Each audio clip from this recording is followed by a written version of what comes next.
would have permanently buried. I started to think what would have happened if the prison officer had given the driver direct imprisonment. Wrong person would have served the sentence for the crime he did not commit, making mockery of the court and the entire criminal justice system. Paragraph 7. Why I say there's a likelihood that they will interfere with our witnesses. 7.1. Both applicants know their state witnesses very well, and those witnesses are gullible and vulnerable since they were serving under them. They owe their everyday work conditions to the applicants. Further on applicant 1, that is now we are on 7.2, Your Worship. There is evidence that persons who were close to the applicant number 1 died in the hail of bullets. It also revealed that all those witnesses were about to blow whistles at 2 o'clock in the morning, 11 hours of the morning, where he ordered the disposal of the deceased body into the dam. In his statement, he gave to the police witness D listed several persons who were present when applicant 1 arrived at the scene. Your Worship, this statement is attached as Annexure A. I want to ask the court that I will read it after I have read the affidavit, because it is longer. This included the deceased potential witness who called him to the scene. That is Yako Hanekom, who is under Boxback CAS 2163 of 2013. That is the docket of that witness, the dead witness. Another person who was present was one Willem Pretorius, under Brackpen 1139 2025, attempted murder, and Sergeant Khoza of Tsakane CAS 27510 of 2025, that is murder in that one. One thing is common about them is that they all died from bullet wounds. It would be reckless of me to ignore these hard facts, especially when they are dealing, when they are already in the public domain. I feel duty bound as an officer responsible for the public order to bring this to this court attention. These events inspire fear in the investigations and the safety of the witnesses. Now, further on applicant 2, evidence, that is now 7.4, Your Worship. Evidence revealed that on the 14th of May 2021, at about after 12 midnight, 10 past 12 midnight, applicant 2 was driving a black Mercedes G-Wagon with registration number JH60JBGP along N12 eastbound when he got involved in a collision with a Hyundai whose driver died on the scene.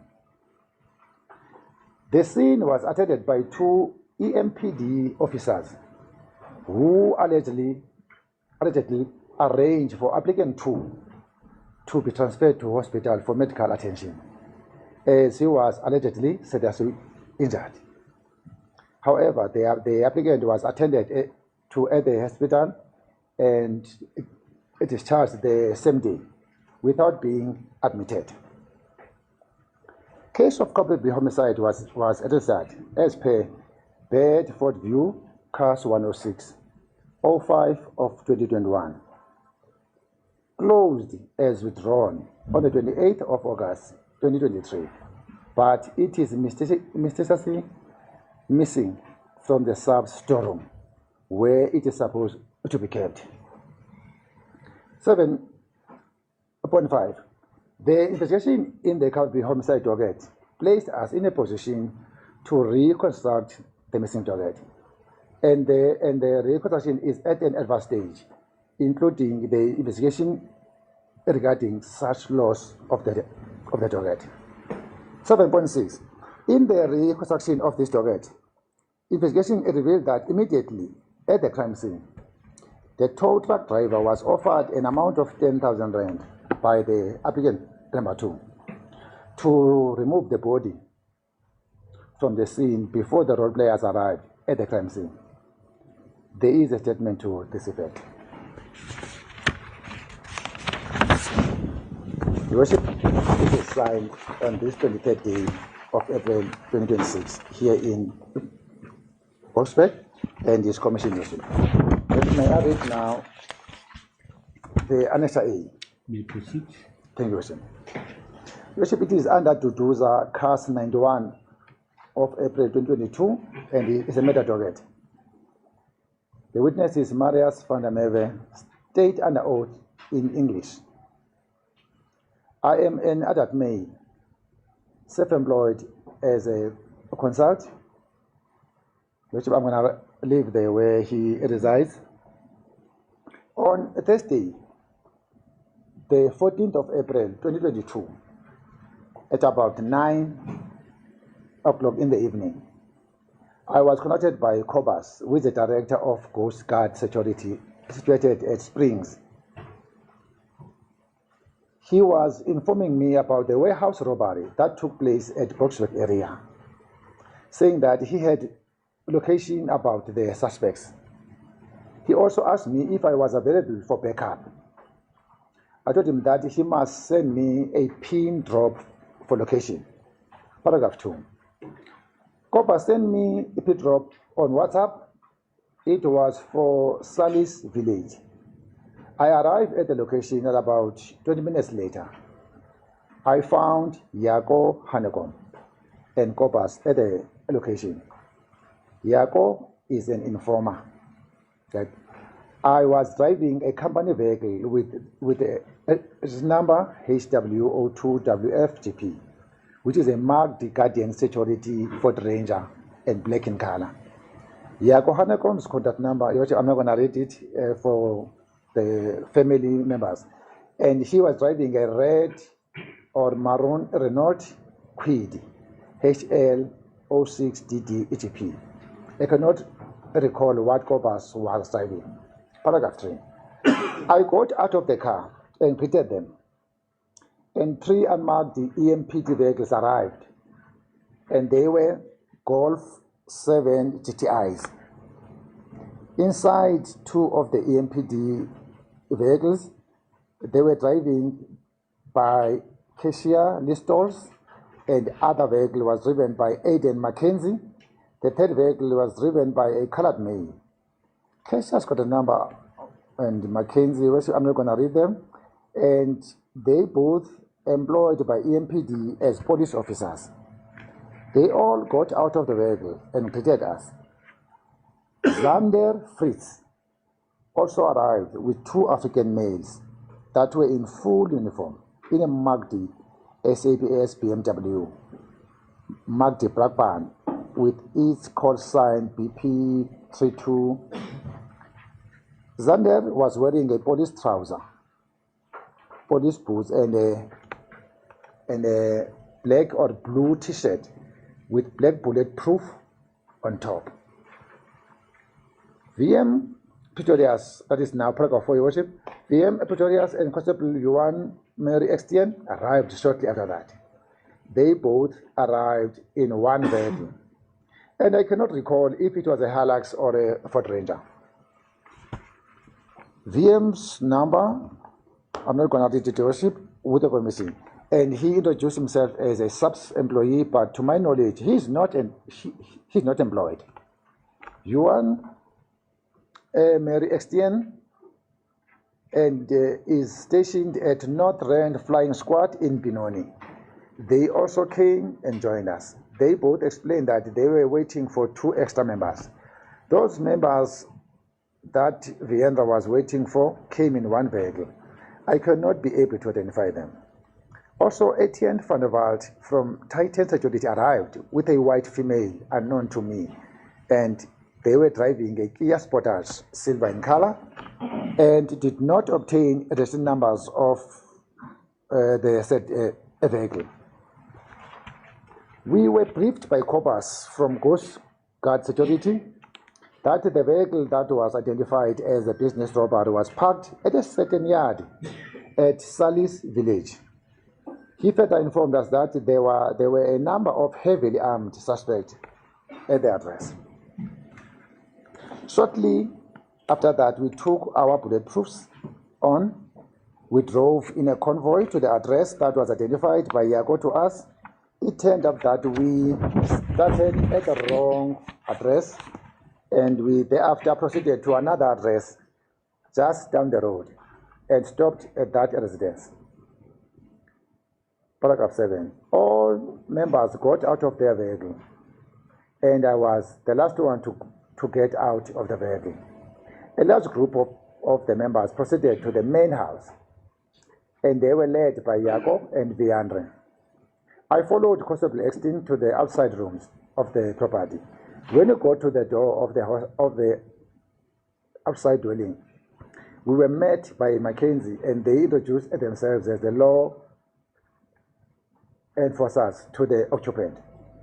There was colored male and colored female and a toddler, and they were in one room. Yuan Marie and Mkhwanazi went inside to search the room, and they inquired about the owner of the truck that was parked in the yard. And a response from the colored male that the truck belonged to the owner of the property, but he did not know if he was home or not. We were notified by one of the members that they had found the owner, and he was inside the main house. We proceeded to the main house through the back door that was leading to the kitchen.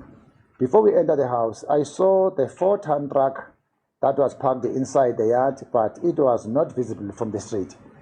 I did not manage to get the registration of the truck because one of the metro officers had already removed the registration plate, and they were seen inside the house. Paragraph 8. I asked the coppers if he could confirm if it was that truck. He said yes. I proceeded through the kitchen and realized that there was commotion in that passage. I then saw an African male that was being grabbed by a waist of his pants by 2 SAPS members that were wearing uniform, and they said here was the suspect. Viandre told the suspect that he should know as to why we were there. The suspect had confused look in his face. Viandre asked him to show us the stock hidden. That African male agreed that he was going to take us where the stock was. The suspect further explained that there was money inside the house and said we can talk. The suspect was then pushed to the bedroom. Paragraph 9. He was pushed by the same African SAPS members that were wearing uniform, and he landed on top of the bed facing up. Vianda was sitting on top of him, pressing him down, and the 2 SAPS were restraining him from the head and hands, and the other one was assisting him on the waist down in order for him not to stand up. I stood on the doorway, and told Vianda that he must remember that we must find the stock, and Vianda said I should not worry because the suspect was going to talk. Vianda asked the suspect about the money, and the suspect was crying and he couldn't talk clearly. Paragraph 10. I left the room where the suspect was and went to join Etienne, Kobas, Yako, and Kesha in the main bedroom. I conducted search and recovered live ammunition and a leather firearm holster. I told the member to keep an eye to those exhibits and went to another room. That room was full of garden tools and other things. We found Mkhwanazi searching the cupboard that was having mags and tires, and he took them. We were all searching. At the kitchen, I saw Zander Johan Marie, and an unknown subs member, and they were searching. Paragraph 11. I went outside and looked at the truck. One member took out a disc from the truck, and we were waiting for those who were still searching. I went back and told Vianda that he should not forget that we still need to recover the stock. I then realized that the suspect was crying, and whenever he tried to talk, he was spitting saliva or liquid from his mouth, yellowish in color. He was indicating that he was going to show us where the stock was. I then went out of the room and met one member carrying the bottles of water in his hands, and I realized that something was not right. Paragraph 12. After about plus minus 30 minutes, I went back to the room. I sat on top of the bed, which was wet at that stage. I asked the suspect to show us as to where was the stock. I even begged him to talk in order for us to help him. He tried to respond, but I could see that it was strenuous to him. He spitted some liquid on my eye. I then went out of the room to get water from the tap in order to clean my eye. As I was standing inside the kitchen, I saw Kesia wearing the surgical gloves, and I asked as to what was happening, and she did not respond. Paragraph 13, I left the house and went outside, find other members sitting on the grass and others standing. The two staff members in uniform came out of the house with a small safe or container. They went past us and never said anything. A few minutes later, Vianda came out and told us that the suspect was not going to talk anymore.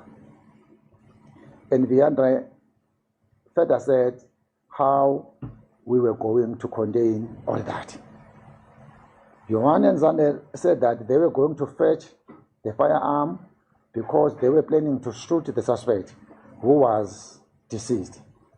And they were going to plant him with a firearm in order to make it look like a self-defense.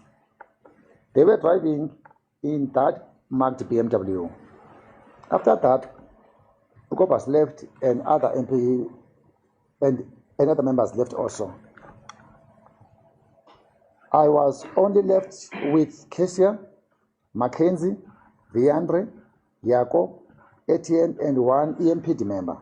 As we were standing there, Viandre told us that if we talk, he was going to kill that person himself. Viandre, as I said, that he was going to call General Khan to assist with the deceased.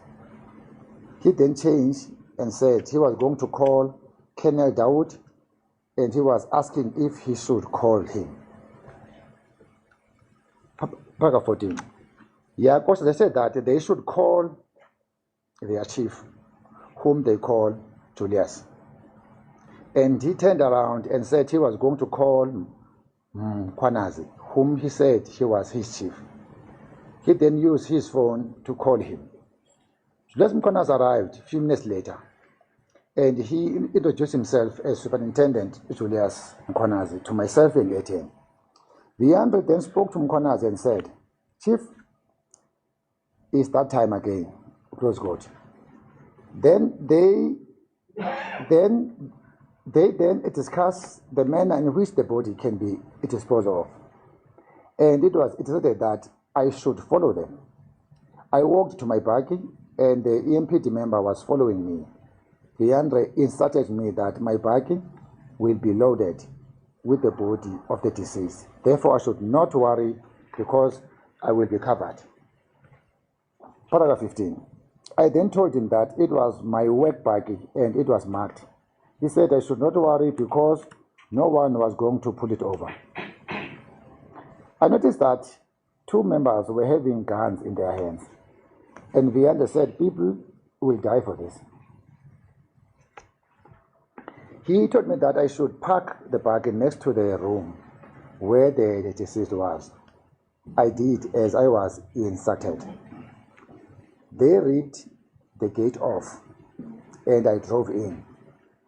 I parked inside the yard and got out of the car I went inside again. I then told Kesia, who was standing in the golf vehicle, that it was not right what was happening. And they were, it was not right that was happening there, because that was not what we came for. Paragraph 16. I then saw Viandre and Jaco carrying the body from the house and threw it inside my buggy.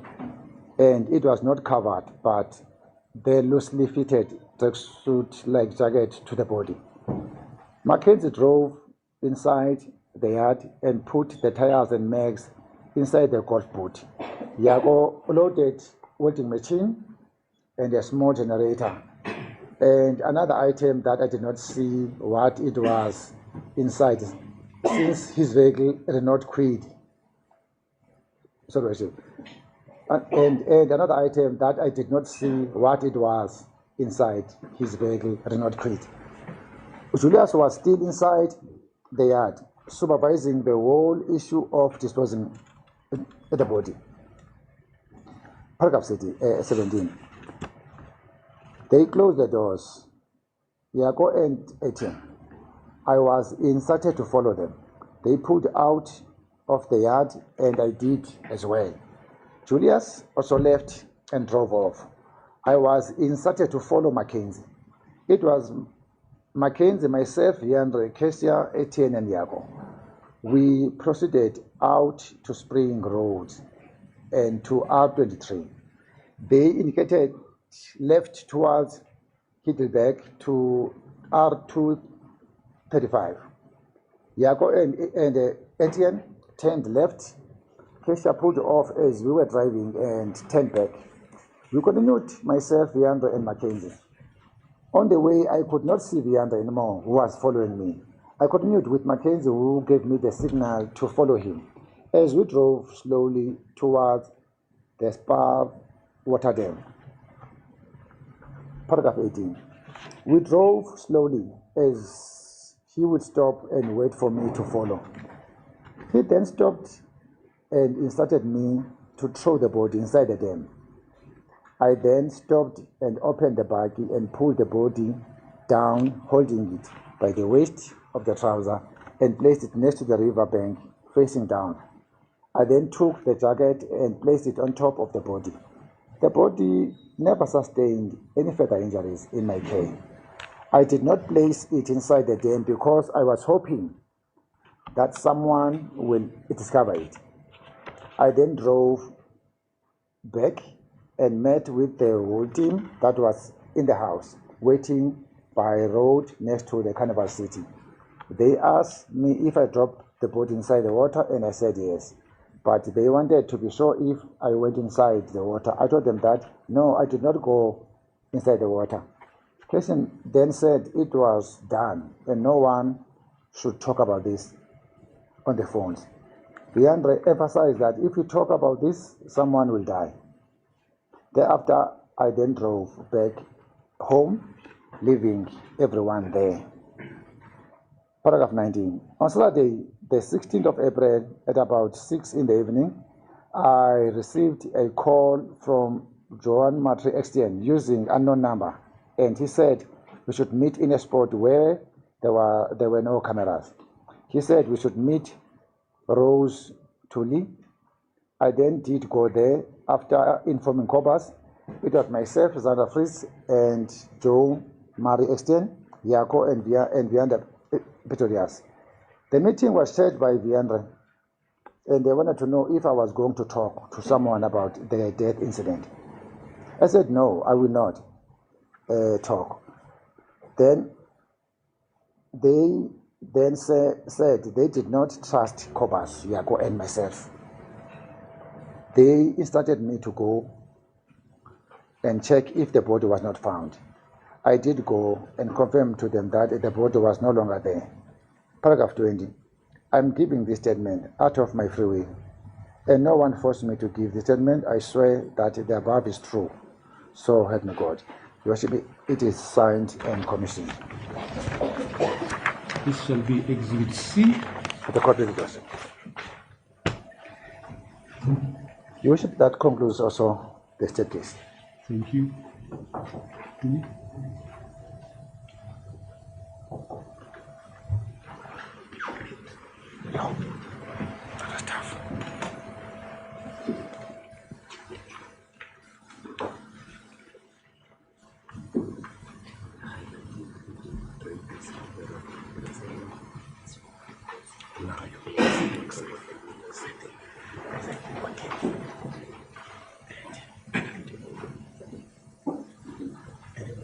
Mr. Wilkins. As is the court, Your Worship, as we indicated in our original affidavit, if the state in their Says something. reply shares a new information, that we would request an opportunity to take instructions in that regard. In this respect, Your Worship, I think Your Worship will